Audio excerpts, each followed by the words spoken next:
Srimati Boniam Devi ngasi facial tau tu re. Nida. Nang jemput jauh ko. Jemput. Jemput jauh terus ko. Aino pu tu. Santai satan. Santai nang tek pata ba. ที่แฟมิลี่นี่ที่เป็นโตแล้วก็ยานาแล้วก็ไม่โตกินเด็กตัวมวยมันจะโตอนโทรไปว่าหังกุยตัว Ma'am ngasi di akhoi chiche Mijitana ai mai se facial tau birage hai ado tau dringai mang na sini ko ren tau matung da kamai lebno di yeng ase ado ngasi ya su pha doi ne ba process ado ya matha kilan ma se su pha ga ni ado boniam gi su ngasi pha ba nu mi tai ba ado ya makha gi pha doi ne ba ado yeng ala se nang di ren nung dang pha ro yam na tro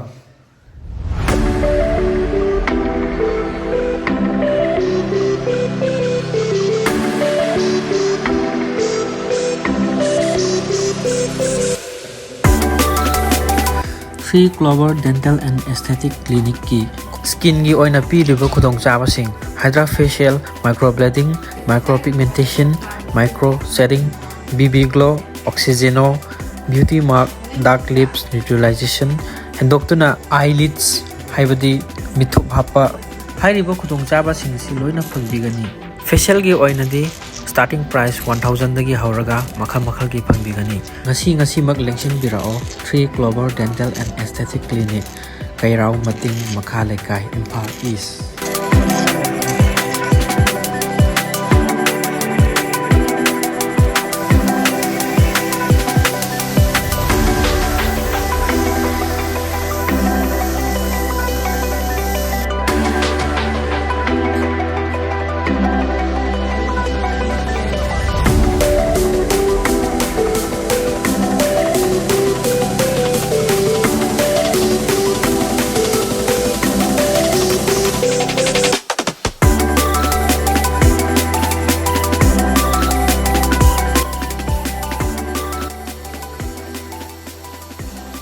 Ma'am, facial tau kram matung da si condition ni ko lai je mamai da thot loi law re numbi mamai man ge upo nang ide ngak tau de ne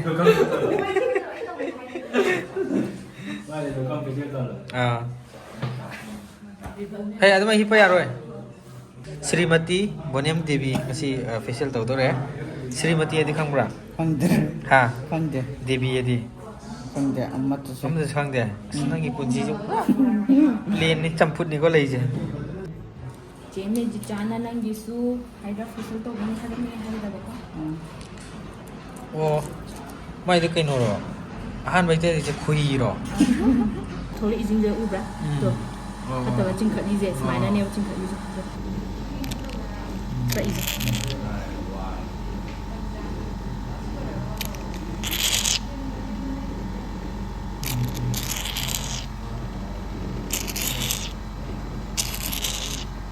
Matun do lok thok ro da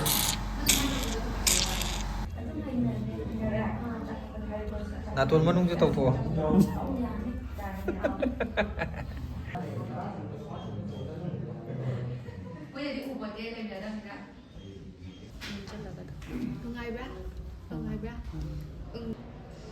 Ai ki. กี่เนี่ย Are baba boniam Untung phasai re ta อยากครับบ่ Hojikna oxygeno gi process haurani sidai di mai ga sing ngom thoga thot lawrani ka si taw khim dai di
baka kanan hele. Kana hinge haro. Mana? Manai ba? Mai kusing je. Manai ga jille. ꯑꯩꯅꯗꯤ ꯈꯔ ꯍꯦꯜꯂꯦ ꯍꯥꯏꯌꯣꯅ Pare hojikti muk ya pha bagi muk yengdarase ko. Kaya tau, simpan lah.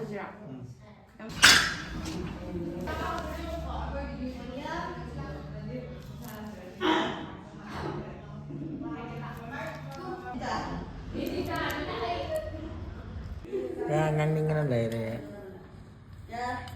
Sahim lah, nang bisa buat sama ni ya. Ya ngang ning ya. Nida. Nang jemput jauh ko. Jemput. Hey, jemput jauh terus ko. Ai nu pu tu ma. Ai chicken ta ni. Chicken. Ngasi ngani sa ni. San se sa ni. San cara nang tek pata ba. Advice ꯈꯔ ꯄꯤꯕꯤꯌꯨꯀꯣ ꯕꯣꯅꯤꯌꯝ ꯍꯣꯔꯦꯟꯀꯣ phone ꯁꯝꯁꯦꯀꯣ ꯆꯤꯛꯄ ꯌꯥꯗꯦ ꯈꯣꯠꯄ ꯌꯥꯗꯦꯅ ꯅꯪꯅ ꯍꯥꯏꯒꯗꯕ ꯇꯥꯔꯦꯀꯣ ꯑꯩꯈꯣꯏꯁꯦ ꯃꯈꯥꯗ ꯀꯨꯝꯃꯤꯕꯀꯣ Sạch nhân nắng này. Ma'am, ngasi day di bonem ga chinnaw se amata oigre ko. Amata oigre di ya da su amata oigre. Hujik ya su pha gre ba. Ya pha gi je bonem. Nang di kai chara lai gi hujikan. Ai di kopi. Kopi khata. Atai di. Sa de. Cha ba su yawe, cha te ba su Ado yawe. kai ja gi ba. Hangam, Atai di. nung mangka. Aduh cara. Di san su chai ko. Pork su chai ko. Anu su chai ai di loi chai. Nang cha ba ya de harak pro doctor na. Mai di ya de ba. Cha ba ya de ba. Nang asum da yellow color am pha chi rubber ma le ko. Sai ta ma pha le ba. Jilo da. Kare. Ya sing thorok na bro ba. Nante naba hidak to. Adu pha ba. Oh. Ai oi na gyan da de do de. Kala am da yeng gi ne. Som yellow som da na som na chinglak pa ni ba nang ise. Ya ma mai on thorok na ba ko. Mana. O tara chu achaw ba sin ha ma le. Ya. Yeng gini. Ani sum tangan. Sengna harabada akhoi ya pha ba se aina bonem de hek jai budo aingon da sujik ti thoe ko kanta kan ba chik pa ya de ho kan Nang nungai bra. Nang nungai bra. Ngarang di aingon da ang da. Saura ka nang nungai bra. Nang su. Nungai ai di nungai ado ai di sa di loi chai he nang cha da wan ne loi chai Ai di chan di. ai sa ko di saru phau chi ka mai chi khang ba nong ma business pha ba mi na ka mai cha ge ka mai na maintain tau ge ha ba du gi akhoi cha ama sin je ba ko hai hang chit athu bi matam sil la je ba ko Chak di chin ba ta da. chaning dra Chaning dre da. ado mayam ngasi ai gi mamang da lairiba adu akhoi di sumba athot pa ju oina anamba cha da di ya dre ba ko jikan je adu na ai gi mang da khilliba cake aje ai gi naw nupa lisan wangkhai da gi ne wangkhai ayang pali magna gift taw birak pa ne ado magna gift taropa cake ase ngasi di mayam mang da unboxing tawge 100k yaw gibagi gift oidoi yam fajai ko mayam da utringai da ai si osmaina lai di sine boko ado ma se ayu saksu khangna ja haudre phone da khatani faunai je ado ai gi 100k nan ngarang gi video ke cutting tawai du da lakena di hairam bane ado ma thabak achin ma khara lai gi badagi nungthin da oina ai chakra matung da cake se thin biram bane ba ado cake se thilamba cake se hojik mayam mang da unboxing tawge adu duga yeng halage yam muk nana sage du yam nana pitak na nana sai ko yeng halaje ko du de khra su no o kai dor ge nang wakhan inung ngai taw daw na yausang manung ida dai sabi na ga koi ba lao ga hairak tro yausang manung da Hairak de da. si yausang koi ba chat ni ko abet tai na chat ni Ai di arbe na ta ba. tari tai no Nungai para ka khat 깜나봐. กลับนะบ่ต้อง ಅದು ಏನು ಪಾಮೆ ಹೇಳ 아니 거기 저번에 ನಂಗೆ ಭಾಗಿ지수 자기 아이나 기당 야로이다 봐 몽 어디 ಭಾ기 ತೌಬನಿ다 하ರಕನಿ 아이나 호이 하라디 야도니 ಬನತ್ರ 야라 아저씨 ನಂಗ album ನಮ್ಮಿ ಹೈದಾ 앨범도 아이나 아스니피 야우트라 독치아이바 ನಿಪ್ಪಿ ಯಾವ್ದಬ್ಬ 니피 아다 부란 젠종 뭐 쩌트네 down 아치나 그리고 콩아 아이 울락게 그런 로인 아이나 시네 하이버도 하이버도 누구가 페노도 로토 맴 케이크 시네 버거 머망도 온토라게 이행우가 1 2 3 아스야래 ꯃꯌꯥꯝ cake ꯈꯨꯐꯖꯁꯦ ꯏꯅꯥꯎ ꯅꯨꯄꯥ ꯂꯤꯁꯥꯅ ꯁꯥꯕꯤꯔꯛꯄꯅꯦꯕꯀꯣ ꯑꯗꯣ ꯃꯣꯏꯒꯤ ꯕꯦꯀꯔꯤ ꯃꯃꯤꯡꯁꯦ ꯇꯦꯟꯗꯔ ꯀꯦꯛ ꯍꯥꯏꯅ ꯂꯩꯕꯅꯦꯀꯣ ꯏꯟꯁꯇꯥꯒꯤ ꯂꯤꯡꯛꯁꯨ ꯃꯈꯥꯗ ꯗꯦꯁꯀ꯭ꯔꯤꯞꯁꯟꯗꯁꯨ ꯍꯥꯞꯆꯔꯝꯒꯦ ꯅꯥꯀꯟꯗꯁꯨ ꯊꯣꯛꯍꯟꯖꯔꯝꯒꯦ ꯑꯗꯣ ꯁꯨꯃꯥꯏꯅ ꯂꯩꯕꯅꯦ ꯑꯗꯣ ꯕꯣꯅꯦꯝ ꯑꯩ ꯁꯤꯗ ꯍꯥꯞꯄꯤꯁꯤꯡꯁꯦ ꯑꯩꯅ ꯂꯣꯏꯅ ꯃꯃꯥꯡꯗ ꯑꯩ ꯍꯥꯏꯖꯔꯛꯑꯒꯦꯕꯀꯣ ꯌꯥꯝ ꯅꯥꯟꯅ ꯁꯥꯏꯀꯣ ꯀꯦꯛꯁꯦ ꯁꯨꯃꯥꯏꯅ ꯂꯩꯔꯦ ꯑꯍꯥꯟꯕꯗꯀꯣ 100K ꯑꯩꯈꯣꯏ ꯅꯍꯥꯟ 100K ꯁꯦꯂꯦꯕ꯭ꯔꯦꯠ ꯇꯧꯈ꯭ꯔꯦꯗꯅ ꯑꯗꯨꯗꯨꯒꯤ ꯏꯅꯥꯎꯅꯨꯄꯥ ꯂꯤꯁꯥꯅ ꯒꯤꯐ ꯇꯧꯔꯛꯄꯅꯦꯕꯀꯣ ꯌꯨꯇ꯭ꯌꯨꯕꯇ 100K ꯐꯪꯈ꯭ꯔꯦ ꯍꯥꯏꯕꯅꯦꯕꯀꯣ ꯁꯕꯁꯀ꯭ꯔꯥꯏꯕꯔ ꯌꯨꯇ꯭ꯌꯨꯕ ꯍꯥꯏꯕꯅꯦꯕ ꯁꯤꯅ ꯁꯤꯁꯤꯅ ꯂꯥꯏꯛ ꯐꯖꯩ ꯄꯥꯝꯃꯦ ꯑꯩꯅ ꯐꯣꯡꯗꯣꯛꯄꯅꯦꯕꯀꯣ ꯑꯗꯨ ꯁꯤꯁꯤꯅꯅꯦ ꯍꯧꯖꯤꯛ ꯑꯩꯈꯣꯏ 100K ꯐꯪꯈ꯭ꯔꯦꯗꯅ 1 week ꯍꯥꯏꯗꯤ ꯍꯞꯇꯥ ꯑꯃ ꯂꯩꯔꯒ ꯁꯤ ꯄ꯭ꯂꯦ ꯕꯇꯝꯁꯦ ꯑꯣꯏꯅ ꯆꯦꯟꯈ꯭ꯔꯅꯤꯕ ꯂꯥꯛꯑꯅꯤꯕ ꯑꯩꯈꯣꯏꯗ ꯍꯌꯦꯡ ꯂꯥꯛꯀꯅꯤꯕ ꯁꯤꯁꯦ ꯁꯤꯒ ꯆꯞ ꯃꯥꯟꯅꯕ ꯅꯪ ꯍꯧꯖꯤꯛ ꯈꯪꯍꯧꯔꯣꯀꯣ ꯁꯤꯒ ꯆꯞ ꯃꯥꯟꯅꯕ ꯑꯃ ꯌꯧꯔꯛꯑꯅꯤꯕꯀꯣ ꯑꯗꯣ ꯏꯅꯥꯎ ꯂꯤꯁꯥꯅ ꯀꯩꯅꯣ ꯇꯧꯔꯛꯏꯁꯦ ꯏꯔꯩꯁꯦ presented to Cohensum collection for passing 1 lakh subscribers YouTube 하이나 타래고 양난나 타래고 그래서 시다 아코기 채널 머밍 Cohensum collection 시다 타래고 그래서 시가 tender cake made just for you ꯅꯪꯒꯤꯗꯃꯛꯇ ꯁꯦꯝꯕꯅꯤ ꯍꯥꯏꯕꯅꯦꯕꯀꯣ ꯋꯥꯡꯈꯩ ꯗꯨꯔꯒꯥ ꯄꯨꯖꯥ ꯂꯝꯄꯥꯛ ꯃꯣꯏ ꯀꯣꯟꯇꯦꯛ ꯅꯝꯕꯔꯁꯨ ꯍꯥꯞꯄꯤꯀꯣ ꯑꯩ ꯗꯦꯁꯀ꯭ꯔꯤꯞꯁꯟꯗꯁꯨ ꯍꯥꯞꯄꯝꯒꯦ ꯂꯣꯏꯅꯃꯛ ꯑꯗꯣ ꯏꯅꯥꯎ ꯂꯤꯁꯥꯟꯕꯨ ꯍꯥꯏꯅꯤꯡꯉꯥꯏ ꯂꯩꯇꯅ ꯊꯥꯒꯠꯆꯔꯤ ꯅꯌꯥꯝꯕ ꯑꯅꯤꯕꯨ ꯕꯣꯅꯦꯝꯅꯁꯨ ꯍꯜꯂꯝꯃꯅꯤ ꯅꯌꯥꯝꯕ ꯑꯅꯤꯕꯨ ꯁꯄꯣꯔꯠ ꯇꯧꯕꯤꯔꯛꯄꯩꯗꯃꯛꯇ ꯍꯥꯏꯅꯤꯡꯉꯥꯏ ꯂꯩꯇꯅ ꯊꯥꯒꯠꯆꯔꯤ ꯉꯁꯤꯗꯤ ꯏꯅꯥꯎꯒꯤ ꯀꯦꯛꯁꯦ ꯏꯅꯥꯎꯒ ꯁꯛ ꯎꯅꯖꯍꯧꯗ꯭ꯔꯒꯁꯨ ꯅꯣꯡꯃ ꯅꯠꯇ꯭ꯔꯒ ꯅꯣꯡꯃꯗꯤ ꯏꯅꯥꯎꯒ ꯑꯗꯨꯝ ꯎꯅꯗꯧ ꯂꯩꯔꯦ ꯑꯗꯨ ꯉꯁꯤꯗꯤ ꯁꯨꯃꯥꯏꯅ 100K ꯌꯧꯈꯤꯕꯒꯤ ꯁꯦꯂꯦꯕ꯭ꯔꯦꯁꯟ 100K ꯌꯧꯈꯤꯕꯒꯤ ꯅꯌꯥꯝꯕꯕꯨ ꯅꯨꯡꯁꯤꯕꯒꯤ ꯒꯤꯐ ꯇꯧꯔꯛꯄ ꯀꯦꯛ ꯑꯁꯦ ꯃꯌꯥꯝ ꯃꯥꯡꯗ ꯀꯛꯆꯔꯒꯦ ꯑꯗꯣ ꯕꯣꯅꯦꯝ ꯀꯦꯛ ꯀꯛꯇ꯭ꯔꯤꯉꯩꯗꯅꯦ ꯏꯅꯥꯎ ꯂꯤꯁꯥꯅ ꯀꯩꯀꯩ ꯍꯥꯏꯅꯤꯡꯒꯦ ꯍꯥꯏꯕꯗꯣ ꯍꯥꯏꯐꯦꯠ ꯍꯥꯏꯕ꯭ꯔꯣ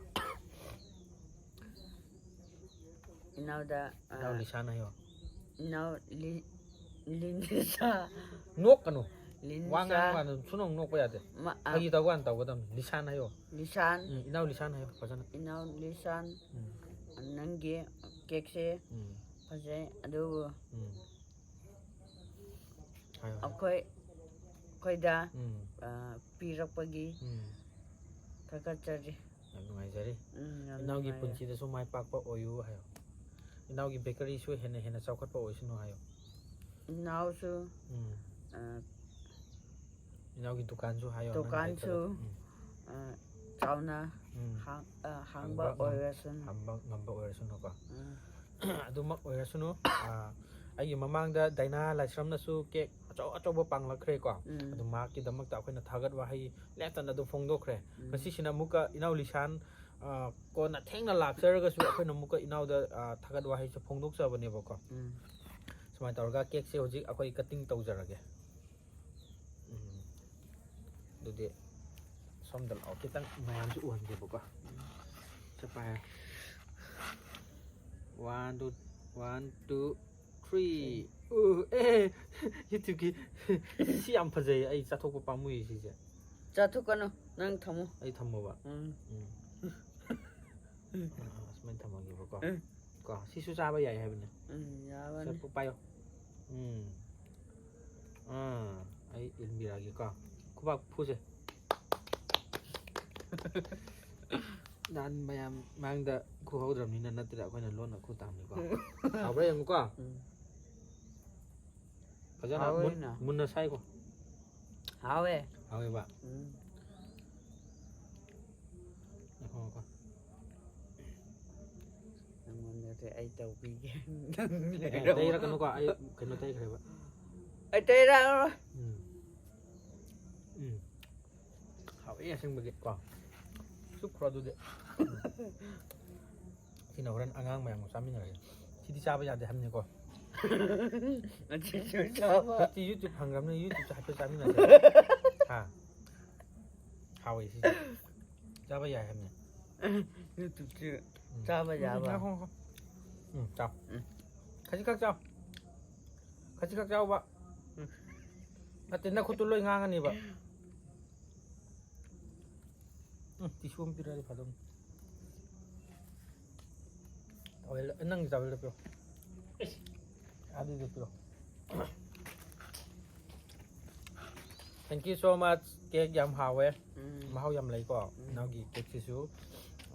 Sisu cha se da. Ha. Sisu cha. Kuren charo video le ga. Na te. Sisu. Sa se ba. Ma'am, smain taw dana ngasi ki video se swadum lo silage. Ma'am su ngai biramo akoi braces phaba mina smaina sai khole habdo noma blog to sema gi kwa adodi ma'am ngasi gi oina di bye bye taw grasira Bye bye.